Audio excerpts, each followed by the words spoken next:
Good morning, students. Class 8th Science. Today we have discussed how is sound produced by humans. Human being have an organ is called larynx or the voice box which is involved in the production of sound. तो human being में जो organ present होता है उसे लायरिंग्स या voice box कहते हैं और वही साउंड प्रोडक्शन में सम्मिलित होता है. It is situated at the upper end of the windpipe in the neck, stretched across the voice box or thin membranes are called vocal cord.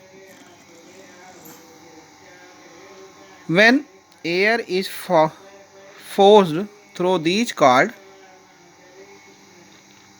they vibrate to produce sound. Muscles are attached to these vocal cords. These muscles contract and relax, making of these vocal cords tight or loose, thus enabling us to produce different type of sound.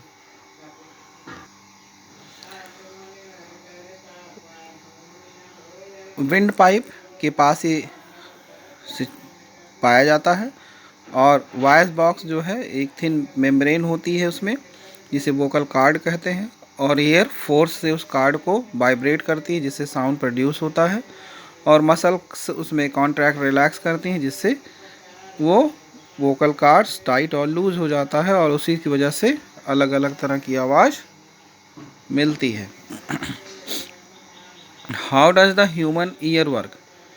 Sound travel from its source of your ear to your ear.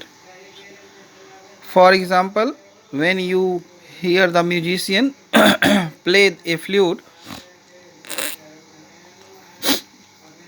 the sound of flute travels some distance to reach your ears. On reaching the ear, the sound wave vibrate the eardrum. तो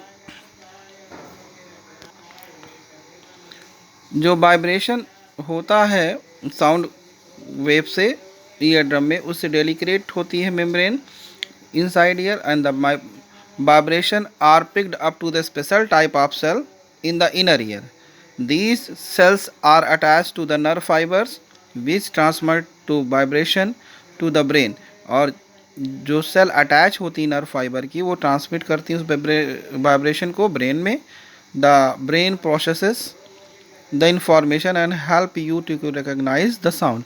और brain जो होता है वो information को आगे processed करता है और हेल्प करता है साउंड को रिकॉग्नाइज कराने में.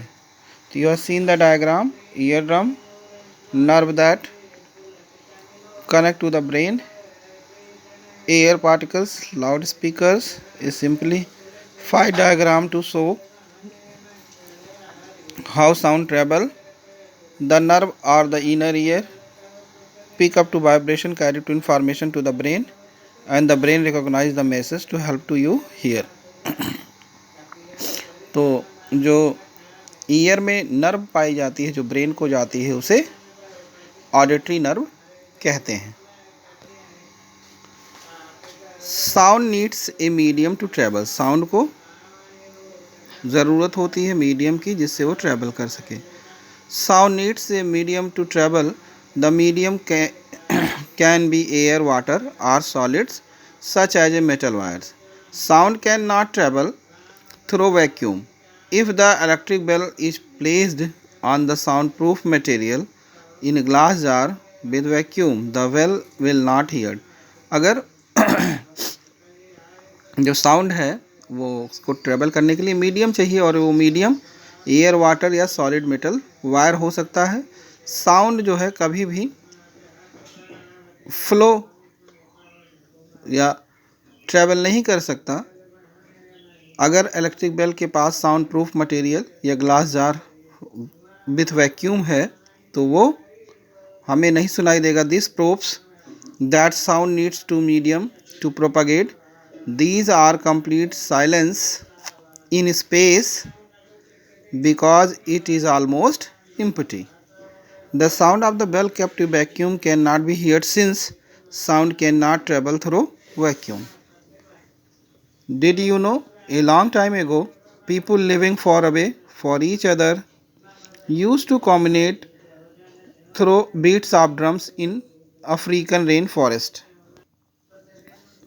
बहुत समय पहले लोग जब एक दूसरे को कम्युनिकेट करते थे तो वो अफ्रीकन रेन फॉरेस्ट में रहने वाले लोग ड्रम बजाकर बुलाते थे. The drums were called talking drums. It seem to would place where there talking drums close to water body so that the sound could travel faster and further. और इसे talking drum कहते थे और ये talking drum water body के बहुत close रहता था जिससे उसकी आवाज़ दूर तक सुनाई देती थी. Thank you student.